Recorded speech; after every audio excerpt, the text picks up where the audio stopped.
MQM Pakistan کی مرکزی قیادت سے تعلق رکھنے والے محترمہ نسرین جلیل باجی اور حیدر عباس رضوی بھائی، اور ان کے علاوہ جو یہاں میرے کشمیری بہنوں اور بھائیوں کی نمائندگی کرنے والے لیاقت الیاس اور ان کے ساتھ اکرم مجاہد، سردار شیراز اور میرے محترم شاعر ہدایت خیر بھائی،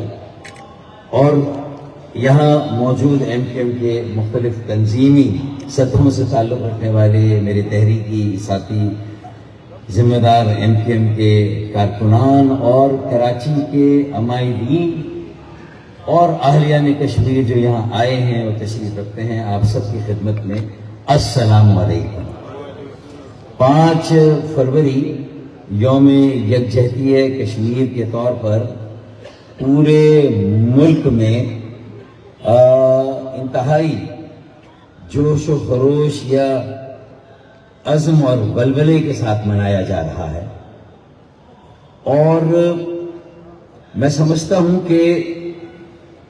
اس روایت کے قائم ہونے سے اگر کہیں سال کے 364 دنوں میں کسی کے ذہن سے یا دل سے مسئلہ کشمیر اگر تھوڑا سا بھی اوجھل ہو جاتا ہے تو یہ پاکستان کے 25 کروڑ عوام، پاکستان کے ارباب اقتدار، پاکستان کی وفاقی و صوبائی حکومتیں، ہم اور پاکستان کی تمام سیاسی جماعتوں اور اکابرین کی طرف سے اہالیان کشمیر کے لیے یہ واضح پیغام ہوتا ہے کہ ہم مسئلہ کشمیر کے مستقل اور مکمل حل تک ان کی ہر طرح سے اخلاقی، انسانی، سیاسی اور سفارتی حمایت کا سلسلہ جاری و ساری رکھیں گے۔ یہ ایک عادہ ہوتا ہے جو 5 فروری کو خاص طور پہ یکجہتی کشمیر کے دن کے موقع پر کیا جاتا ہے، اور اگر ہم اب پورے پاکستان کی 25 کروڑ عوام اور یہاں کی حکومتوں، سیاسی جماعتوں اور کابرین کی بات کریں، وہ تو اپنی جگہ ہے، لیکن اگر آپ MQM پاکستان کی بات کریں گے اور MQM پاکستان کے قیام کو دیکھیں گے اور اس کی تاریخ کو تھوڑا سا سمجھیں گے تو پاکستان کے 25 کروڑ عوام میں دیکھیں ایک مسئلہ ہے جہاں ہم انسانی، سیاسی، سفارتی اور اخلاقی طور پر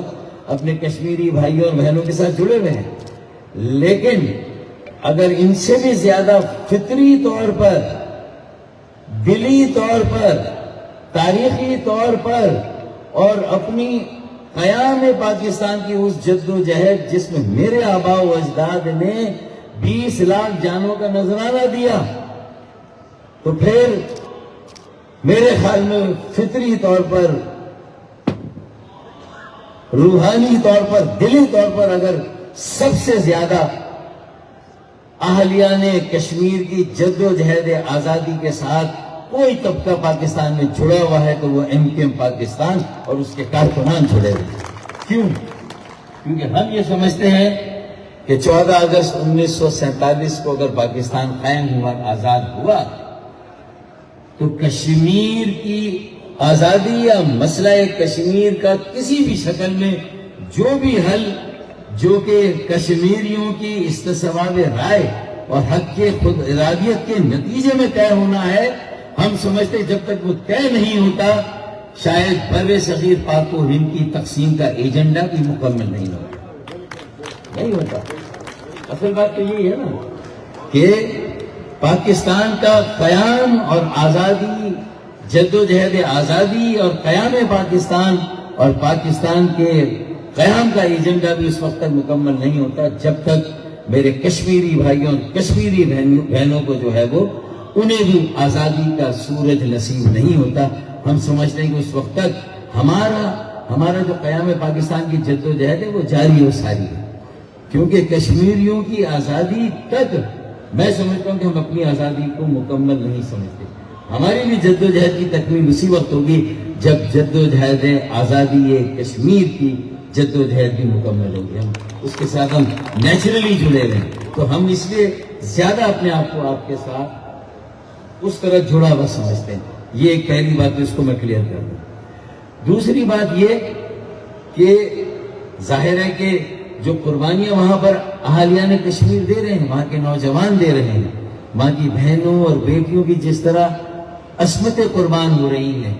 مجھے یاد ہے کہ ٹرینیں کٹی تھی، قافلے رکے تھے، میرے آباء و اجداد، میری بہنوں، میری بیٹیوں نے بھی قیام پاکستان کے لیے اگر قربانی اس وقت دی تھی تو یہ سوچ کر دی تھی کہ کشمیر بھی آزاد ہوگا پورے پاکستان کی آزادی کے ساتھ۔ ایسا نہیں تھا کہ ہم نے وہ صرف قربانیاں بر صغیر جو تقسیم میں مسلمان وہاں تھے انہیں یہاں پر مہاجر بنا کر لا کر بسانے کے لیے وہ قربانیاں دی تھی، یہاں کے مسلمانوں کو جو ہے وہ آزادی دلانے کی قربانیاں دی تھی، بلکہ ہم نے اپنے کشمیری بھائیوں اور بہنوں کو بھی آزادی دلانے کے لیے جو ہے وہ قربانیاں دی تھی۔ لہذا ہم ہر طرح سے اپنے اس مشن کو آگے بڑھانے کے لیے ہم نظریاتی طور پر آپ کے ساتھ جڑے ہیں، ہمارا جو ہے وہ آپ کے ساتھ ایک وہ رشتہ اور وہ تعلق ہے۔ تو میرے خیال میں آپ نے کہا کہ جو زیر زمین ایم کیو ایم کے کارکنان ہیں، تو بھائی ایم کیو ایم کے زیر زمین بھی کارکنوں کی دو شکلیں ہیں، ایک تو جو زندہ نہیں ہے وہ زیر زمین ہے، اور کبھی کبھی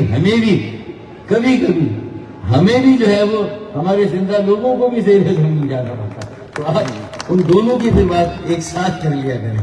وہ زیر زمین سے لگتا ہے کہ صرف وہی زیر زمین ہے جو کہ زندہ نہیں ہے، تو یہ بھی تو اس کا مطلب ہے کہ پاکستان میں بھی قیام پاکستان کے مقاصد کو حاصل کرنے کے لیے اصل میں ایم کیو ایم پاکستان کا قیام ہوا تھا بھائی۔ ایک مڈل کلاس، ایک پڑھے لکھے لوگوں کی اور ایک نوجوانوں کی جماعت اسی لیے قائم کی گئی تھی کہ قیام پاکستان کے جو مقاصد حاصل نہیں ہوئے، اگر کہیں عدل و انصاف کی فراہمی میں کوئی کمی اور کسر رہ گئی ہے، اگر لوگوں کو ان کے بنیادی حقوق نہیں ملے ہیں، تو پھر جب ہم ان کی بات کر رہے ہیں تو ہم اپنے کشمیری بھائیوں کے بنیادی حقوق جو غصب ہیں 78 سالوں سے،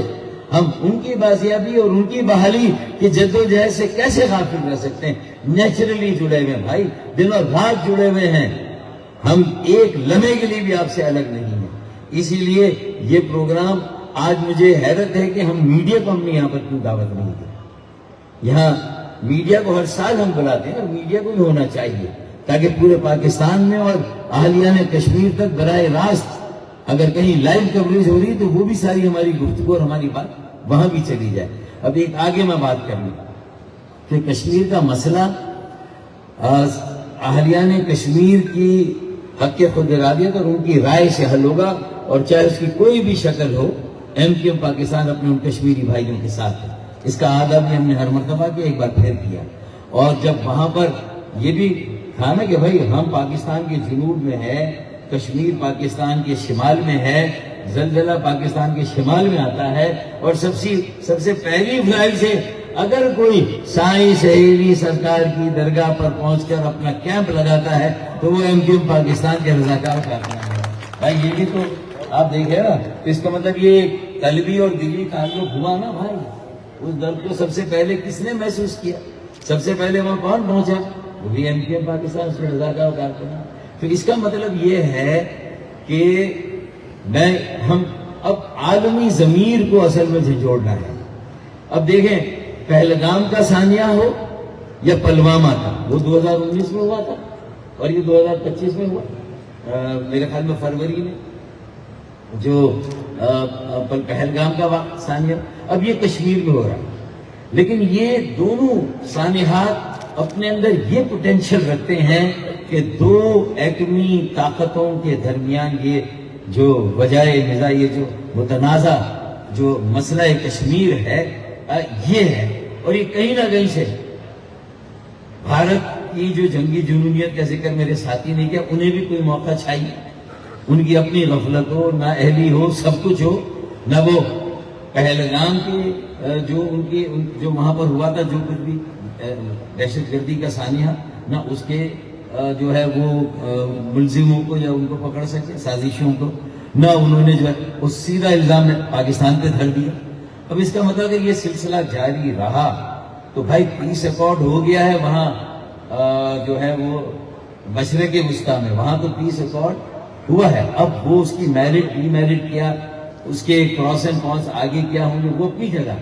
لیکن شاید اس خطے میں یہ شورش اتنا کسی عالمی جنگ کا پوٹینشل نہیں رکھتی جتنا یہ فلیش پوائنٹ ہے مسئلہ کشمیر، اور اس میں کہیں کوئی واقعہ ہو جائے گا ہوگا، اس کے نتیجے میں دو ایٹمی طاقتوں کے درمیان اگر یہ لمیٹڈ ایک محدود اگر جنگ ہے تو اس کو اگر جلدی روکا گیا تو بھائی وہ ڈونلڈ ٹرمپ اس کا کریڈٹ لیتے ہیں کہ انہوں نے روک دیا، لیکن انہوں نے بڑی کوشش کی، بڑے جتن کیے کہ انہیں نوبل انعام ملے، لیکن انہیں نہیں ملا. میں سمجھتا ہوں کہ اگر اس مسئلہ کشمیر کو آئندہ کی تمام عالمی جنگیں، ان کا نمبر کیا ہوگا مجھے نہیں پتا، 2 عالمی جنگیں ہو چکی ہے، پتہ نہیں تیسری کس ایشو پہ ہو، چوتھی کس پہ ہو، لیکن اللہ نہ کرے آگے کوئی اگر ایک عالمی جنگ لکھی ہوئی ہے تو وہ مسئلہ کشمیر اور تنازع کشمیر کے حل نہ ہونے کی صورت میں آپ لکھنے کے لکھی ہوئی رکھی ہوئی ہے، ایک جنگ رکھی ہوئی ہے. تو پھر ڈونلڈ ٹرمپ کو اگر واقعی میں نوبل انعام چاہیے تو اس سے اچھا تو کوئی اور موقع ہی نہیں ہے. کیا خیال ہے بھائی؟ ہم نے ہی نامزد کیا تھا نا وزیر اعظم پاکستان نے تمہیں نوبل انعام کے لیے، تو یار آؤ، یہ تو پلیٹ میں رکھا ہوا یہ مسئلہ یار. 52% ڈیوٹی لگا دی تھی، تھوڑی 100% کر کے اس کو مجبور کرتے کہ آگے بیٹا ٹیبل پہ بیٹھو اور اس دنیا کی ریالٹی کے ساتھ ریکنسائل کرو، اس کی حقیقت کے ساتھ ریکنسائل کرو. تو یہ عملی خدا میں ہمیں اس وقت پوری دنیا کے تھنک ٹینک جو ہیں، پوری دنیا کے دارالخلافے جن کے دروازے مارکا ایکٹ کے بعد کھلے اور مارکہ معیشت کے ساتھ ہم نے منسوخ کیا ہے یہ سال 2026 کو، تو میرے خیال میں ہم اپنے آپ کو تھوڑا معاشی طور بھی مضبوط اور مستحکم کر لیں. دنیا میں جو مواقع کے دروازے ہمارے لیے کھلے ہیں اس کو پوری طرح سے ہم اپنے قومی جسے کہتے ہیں تعمیر و ترقی کے عمل میں شامل کر لیں اور جوڑ لیں. تو میرے خیال میں پھر ڈونلڈ ٹرمپ کو اس بات پر آمادہ کرنا بھی کوئی مشکل کام نہیں ہے، کیونکہ وہ تو ویسے ہی ماشاءاللہ فیلڈ مارشل عاصم منیر صاحب کے اور شہباز شریف کے جتنے گن انہوں نے ہمارے 2 عسکری اور جو سیویلین ہماری قیادت کے انہوں نے جتنے گن گائے کسی نے نہیں گائے. میرے خیال میں اس سے اچھا موقع پاکستان کی عسکری اور پاکستان کی جو سیویلین لیڈرشپ اس کے پاس بھی اس سے اچھا موقع نہیں ہوگا. میرے خیال میں لگے آپ جہاں ہم ساری باتیں کر رہے ہیں، اگر ہم وہاں کے پیس ایکارڈ میں بھی جا کر بیٹھے ہیں شامل ہو گئے تو وہاں پر بھی ہمیں جا کے مسئلہ کشمیر پر بات کرنی چاہیے. کیا خیال ہے؟ جس فورم پر جائیں ہمیں مسئلہ کشمیر کو اٹھانا چاہیے. تو پھر کیسے مسئلہ کشمیر حل نہیں ہوگا؟ یہ بھی حل ہوگا. وہاں اتنے مسلمانوں کا قتل عام ہوا، اتنے فلسطینیوں کا قتل عام ہوا، ایران کے ساتھ جو کچھ ہو رہا ہے، اگر ہم بر وقت اپنی جو سفارتی کوششیں ہیں اس کو تھوڑا بہتر کریں، تیز کریں، جو سمندر پار پاکستانی ہیں، جو سمندر پار کشمیری ہیں، ان کے پوٹینشل کو یوز کریں، تو خدا کی قسم میرے خیال میں آئندہ چند سالوں میں ہم 5 فروری صرف پاکستان اور آزاد کشمیر میں نہیں منا رہے ہوں گے. انشاءاللہ تعالی چند سالوں میں ہم سری نگر میں جو ہے وہ یوم یکجہتی کشمیر منا لیں گے انشاءاللہ تعالی، مجھے یقین ہے. تو آخر میں بس میں ایک شعر پڑھ کر اور میرے کشمیری بھائیوں کی جو شہداء کی قربانیاں ان کو خراج عقیدت پیش کر کے آخر میں یہی کہوں گا کہ بس کچھ دیر کی خاموشی ہے، پھر شور آئے گا. ارے تمہارا صرف وقت آیا ہے، کشمیریوں کا دور آئے گا. اہلیان کشمیر زندہ باد، تحریک آزادی کشمیر پائندہ باد. بہت بہت